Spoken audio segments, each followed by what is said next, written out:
What's good? What's good? What's good? What's good?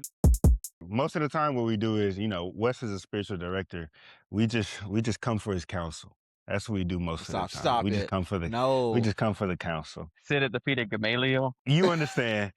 Prepare me for my ministry. Dr. Moore is a clinical psychologist. He's a counselor. He's that is a true. director. He is a director. So we come for his knowledge, his insight, that expertise. I'll bring a spiritual problem, but he'll connect the biopsychological. How you Oh, say yeah, it? Bio. Oh, yeah.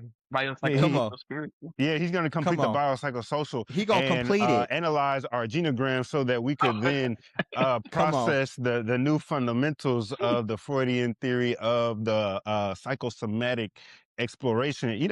All of that. You know what I'm saying? The shout out Moore to the doc, Dr. Moore. And then we got our activists. We got our activists in the streets. My man Isaac. He is Malcolm and Martin. He is.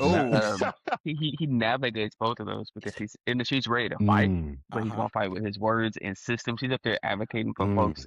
He probably got court in the morning advocating for some people. That boy gonna be clean. I do. He gonna come up with some rhymes. Come on. I do, but to prepare for court, I need some spiritual direction. But then don't play with the boy.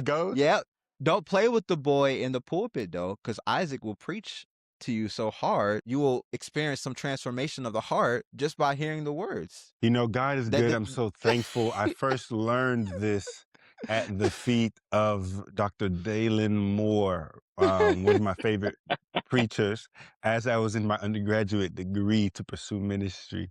I'm just so grateful that God sent him. Otherwise, I'm not sure I would have ever found my way. Man, look at y'all. Y'all gonna go round and round. What we trying to say is, there are some blessed brothers on this call. Like God is good. I'm so grateful for this group of men. I think that we have something to offer. I think there's something that we could bring to the discussions that are happening. And I don't know if I told y'all about this.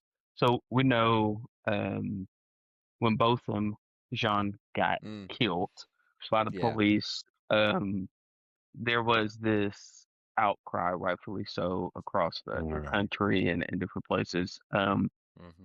And we had a vigil. I'm trying to remember it right in my mind during that week or the week after on campus party where we all met.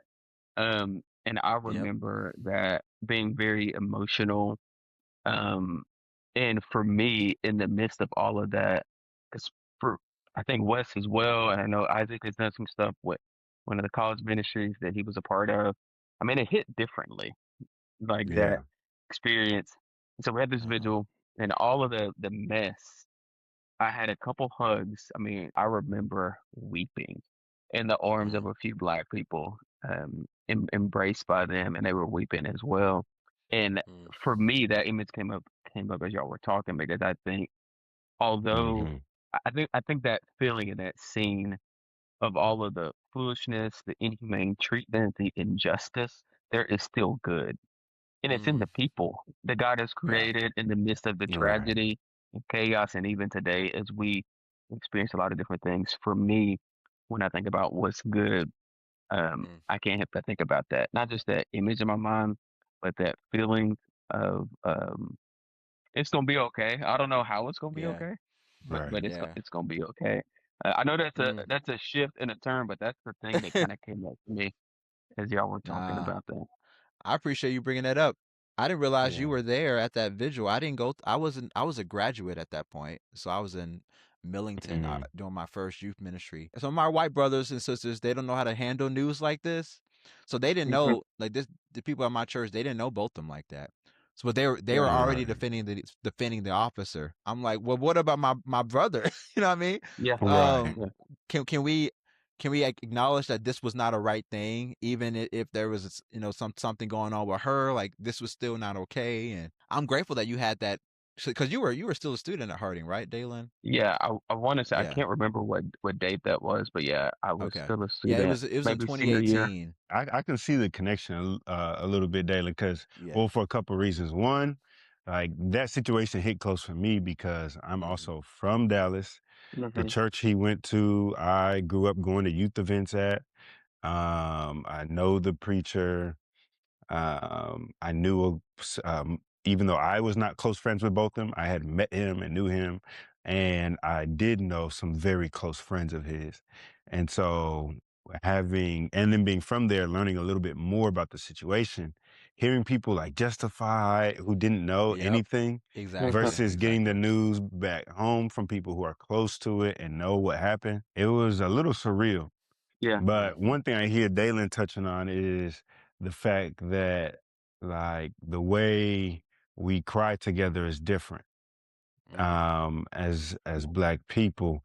And so also the way we lift each other up is different. Like I have heard it said that the way like we just do the thing that we did where we're hyping each other up and everything like that comes from the fact that in the greater culture, who's hyping us up? You know what I mean? And so just That's a thinking word. about the idea of like us meeting up, because this all started just from us just wanting connection and just reaching out to each other, right? Yep. And so shout out to Wes. Yeah, I'll say the Shout director out got to us Wes for together that. too. Yeah. Yeah, the director led us to the right place. He directed us where we needed Yeah. to be. Praise the mighty name of And Jesus. shout out to y'all for saying yes. And we've God been is meeting good, man. consistently. I can't dance by myself. Right, I'm about to say you could, and you could record it, and we can put that on the outro.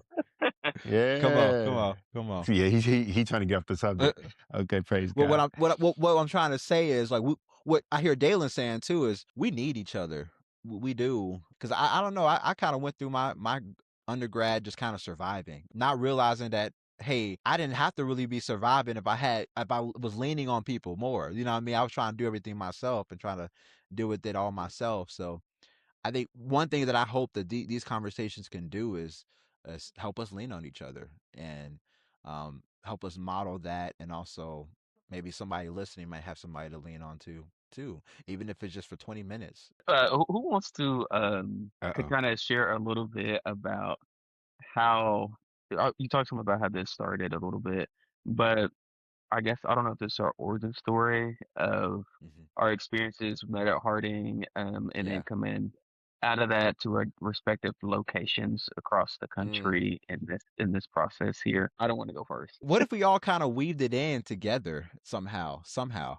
Like Yeah. we can start at Harding.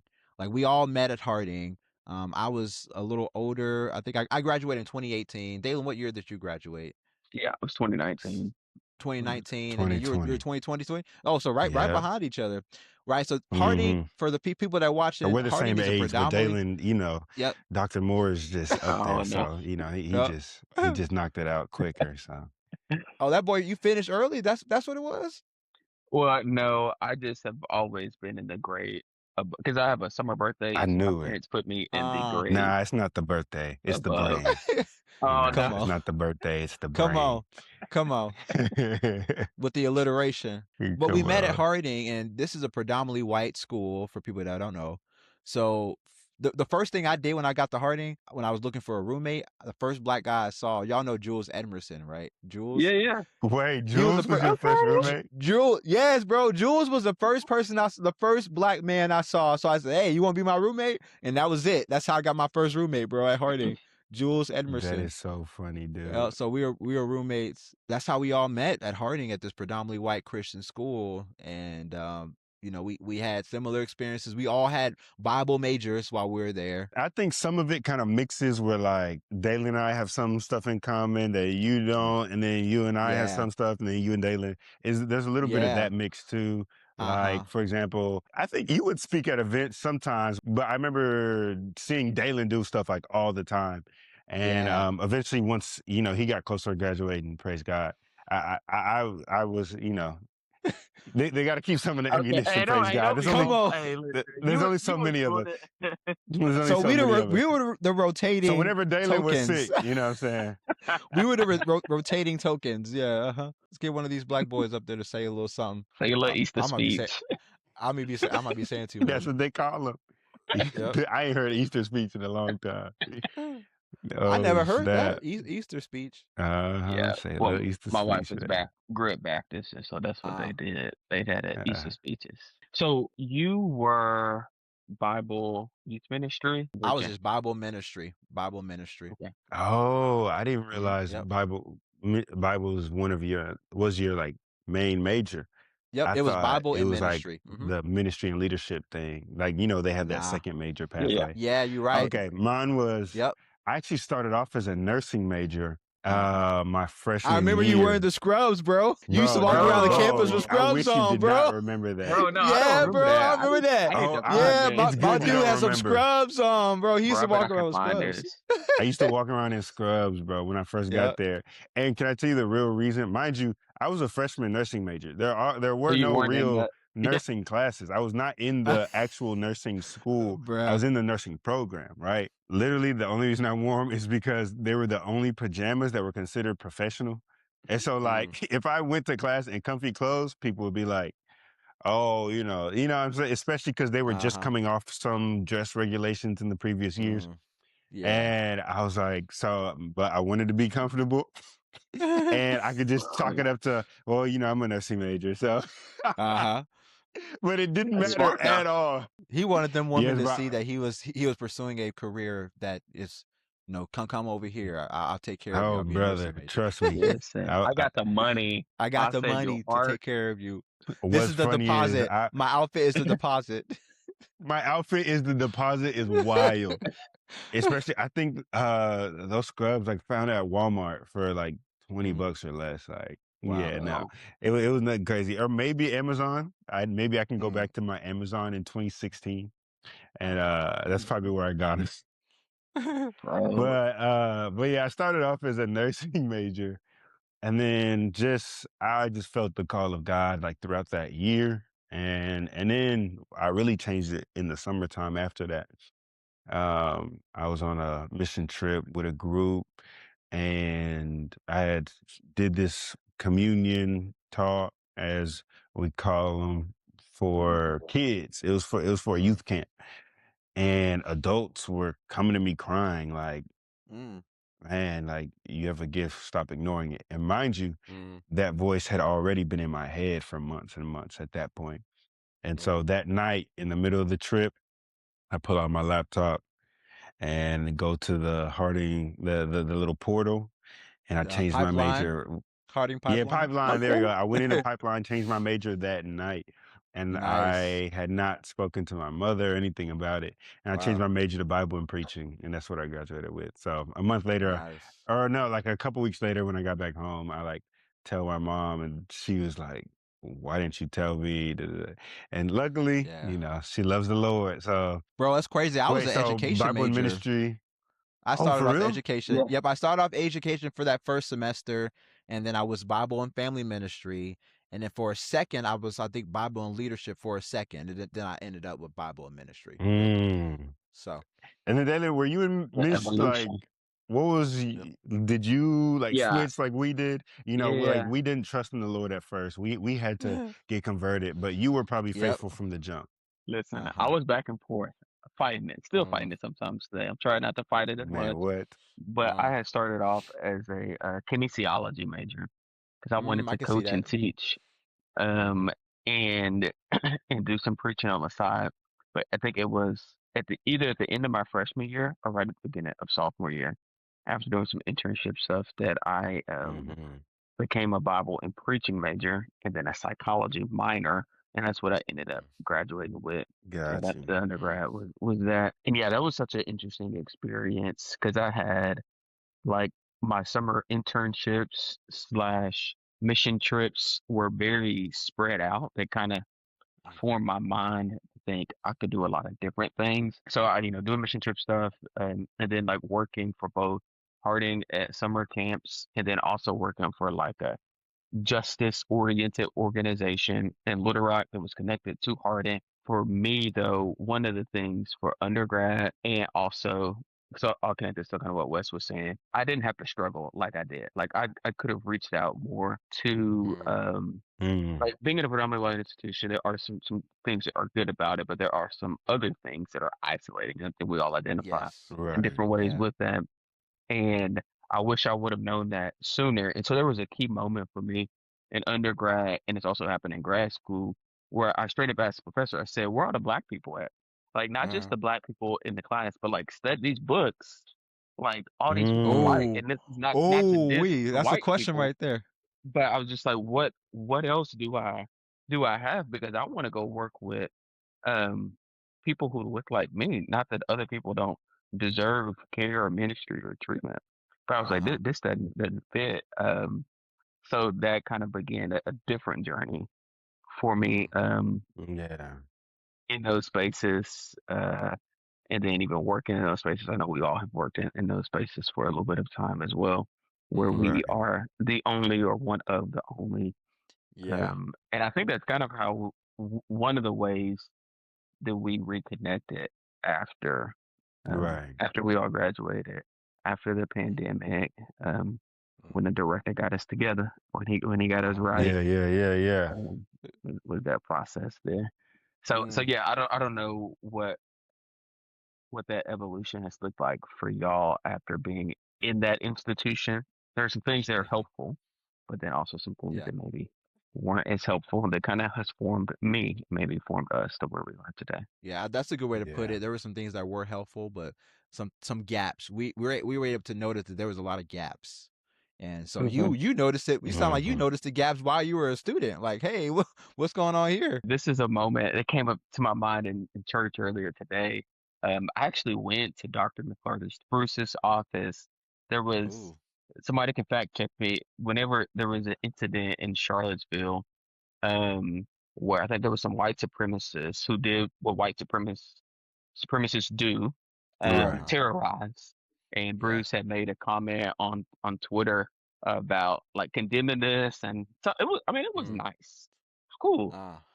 Uh-huh. Hey, your boy went up to his office though. I walked in. Sharon Williams had transitioned to working. For those who are Uh-huh. don't know, Sharon Williams worked in the Bible department as an administrative assistant, and then she transitioned And it's to working in the over president's to office. Dr. Leveled McCarty, up. right? And so, Leveled and up. so I walked over there. I said, "Hey, I ain't got no meeting with him, but is he available?" And I went. I was all cordial, demure, whatever they Dang, say, bro. but I said, "Hey, I appreciate what you put on Twitter, but can you tell me like what we're actually doing like behind that Oh, to make sure bro. here on this campus, No, you bro? didn't. What in the no? Yes, I did, bro. And he actually pulled out their strategic plan. He said, honestly, we haven't done as much as we should do.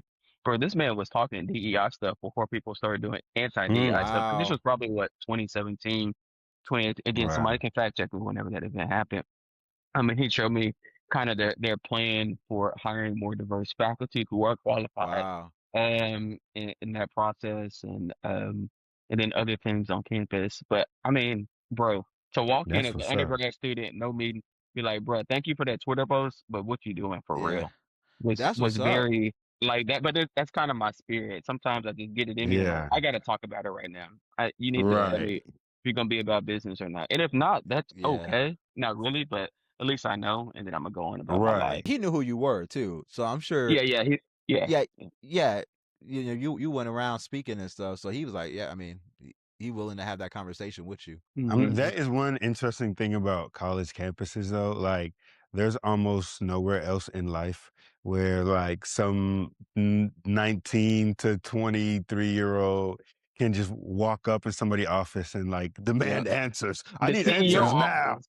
Yeah, Yeah. Right. The Basically, yes, the yeah, president the of the university, the the CEO. president. Yep. yeah. So I was dealing with some identity stuff while I was in school. I was still trying to figure out who I was as a black man. So Dalen, it seemed like me and you both were kind of just trying to figure it out ourselves a little bit, and also maybe dealing with some Mhm. identity stuff. But Isaac, you were good at leaning in to community while you were there, being a part of BSA. Yeah. Even Had to. having your so I want to know, why was your experience so different from us? Is it because you had a lot of friends from Dallas that were kind of helping you out with, okay, let's get plugged in to the community here, the black community here? I'm just curious to know. I mean, so I'm from Dallas, one of the like top, I think it's the eighth largest city, most populated city in the US. And if you're talking Uh-huh. about the Metroplex, it's number 3 or 4. I forget. Um, and so very diverse place. I grew up around all types of people, but for me, and this is common in a lot of black people's lives, is that even if you're in a diverse environment, sometimes, and at least this was my experience, church was always black. And there Mm-hmm. were areas of my life where growing up in a diverse environment, you actually learn not just people think, well, you just need to be in a diverse environment and then you'll feel safe. Nah, like, yeah, I can feel more comfortable in different environments, but I also now know where I'm safest. And so that's how I grew up. I knew where safety was. And so, Wow. yes, it did help that my roommate and two suite mates, we all grew up together. They were all three other young Black men. And so, like, we already had a tight friend group. And then we got connected with other students who were starting the Black Student Association that year. Um, and because of that, the way it started off was family cookouts is what we called them. So it was like every Friday during those warm weather months, man, we were outside on the grill. I still have memories of one of our friends, Tony, like on the grill cooking up, was it steaks or something like, I forget what it was. I think it was steaks because Yeah. he always really liked steaks. So he was cooking up steaks and other food on the grill. And the rest of us were Nice. it was like one of the girls' dorms courtyard area that was open to Sears? men and women. It was like Sears or Pryor or Sears, something like something like that. that. Yep. Uh-huh. But we were just all in the courtyard, just like playing music, talking, like basically like a little cookout. Like Okay. I guess that's exactly what it was, family cookout. And so stuff like that, and that as the Black Student Association grew, it turned into like planned events. Chat like we would have a day in chapel where we would get to organize the program and things like that. Yeah. And so for me, it was a necessity. I don't think I make it through my undergraduate without my Wow. community. Wow. I just I was able to thrive and be as involved as I was because every day I'm going back home to my dorm and being refueled. Yeah. I don't think I have the energy to do the rest of it without that, just based Wow. off of my upbringing. And it takes a lot of You said energy to switch in and out like that. absolutely. Yep. To go from this culture to the next culture, right? To try to Yeah, I think blend you the either two gotta worlds like together. heavily adapt and kind of like join the group almost for Yep. temporarily, or just like Assimilate. almost isolate. Yeah. Yeah, you Yeah. gotta assimilate or not. And Assimilate so or it's funny. isolate. Come on. Yeah, come on. You Yeah. either gotta assimilate or Assimilate or isolate, isolate. Yep. or I can't think of one for like a middle ground. Like Yep. because what I did was something kind of in the middle where I was able to Yeah. find community and kind of Yeah. refresh. But I did. But it was funny though, because constantly code switching, right? And so it's fun. It was especially after graduating, and I moved to Memphis for a little while and then moved back home to Dallas, and people like reconnecting over the years who only knew the code switched version. That has been really funny to encounter. And then people like being upset, like, what? I can't believe, you would be upset that this police officer did this. And it's like, Oh. oh, okay, that's how I know you didn't know me for real. Like, Yep. Come on. because even then I was a part of the Black Student Association. So it's like, you really was mixed up in your head. Like, Yeah. Bro, you said something though about just kind of you knew where safety was while you were at school. oh I think yeah. that's something I struggle with. I didn't know where safety was. Mm. That was part of my experience, and I kind of figured out later. I'm starting to really figure that out as I'm growing. But like, yeah, you got to know where safety is. We need somewhere to kind of just relax. We do. That's what I Come was on, gonna say doctor. though. I have a word for that to go with. I don't know Okay. if this rhymes or Come not. on. My might be a forced rhyme. But y'all said either assimilate or isolate, and I think that middle ground or the thing we need is spaces to recuperate to Okay. Come on. Come that we on. need that space Uh-huh. where we can just be. I think that was harder. At least kind of in my experience. I'm hearing you say that as Yeah. well, Wes, and Isaiah have that in a lot of ways. I think for me, I probably have more of that in regards to my identity just as a male. So with a diverse ethnic, Mm. or maybe not as diverse, but more of the dominant culture, white males up to connect in that space or recuperate and recoup in those areas. But as far as the Black identity, I don't think I went into that as much until later on in college, and also doing some stuff for predominantly Black churches. I think was helpful for me at times. But I mainly did stuff with other predominantly white churches. But yeah, we need that space. to have that safety. Yep. I mean, it's just like, going to sleep. Like if I'm going to sleep in an area or Yeah. in a space where I'm constantly on edge, it's not going to be good sleep and not going to be good No. Yeah. rest. Come on. And so I think, yeah, for me, I also had that space. Whenever my first job out of Harding, when I was working at a pretty large, predominantly white church, and then the pandemic happened, and I also was finishing up grad school as well. So I was kind of doing both of those, which is an isolating experience in some ways. Is going through grad school where everybody else, in quotes, everybody else in 20s or around you are like Right. they're living Yep. life, they're out doing other things, and I'm up here Uh-huh. Right. reading, I'm up here writing, I'm up here, which I enjoy Mm. doing that stuff, but I missed out on some other things, which I am grateful for. I would do it again in that way, Come but on, Right. doctor. At but 20, 28, 28, 29? yeah, Either one. I think 20, Yep. 27, I think. But I Oh. think I was doctor at 22nd. I don't know Oh, how old. doctor at 27? Yeah. Come on. I think so. One of While those, my friends 22nd or out 20. partying, I'm just in making all the music that they party too. Come on. Mm. Hey, that's some Drake. That's some Drake. Y'all, that's some Thank Me Later. Bro, I need to hit that again. But I had a space in that I had a respite. That's a word I think I used with you before, Wes. A respite with Yep. Black people in different churches, that we had like a people of color healing group type of thing on Zoom. There was only probably about 6 to 8 of us that regularly met for a couple months, and that was healing. Like while still being going through the pandemic or whatever the all the things that entailed, and then also just being in those round white spaces, to be in a spot where we could just be, we can talk, and to have that freedom and to heal, and not to just like harp on things, but to find ways to Yeah. like, okay, now how are we going to work through Right. this? How am I going to go back to work tomorrow? How am I going to go back to church next week? How am I Right. going to go To back to That's the process question. stuff too. To Yeah. process it.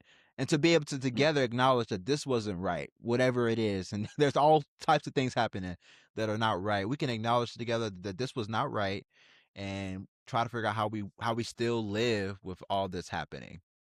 With hope, Yeah. with faith, with joy still. And when I tell you my people know how to live with all of that, we know how to live with the joy, with the pain, with the questions, and we know how to celebrate For even sure. with that going on. Finally, brothers and sisters, Whatever is true, whatever is noble, whatever is right, whatever is pure, Whatever is lovely, whatever is admirable, if anything is excellent or praiseworthy, think about such things. whatever you have learned or received or heard from me or seen in me, put it to practice, and the God of peace will be with you.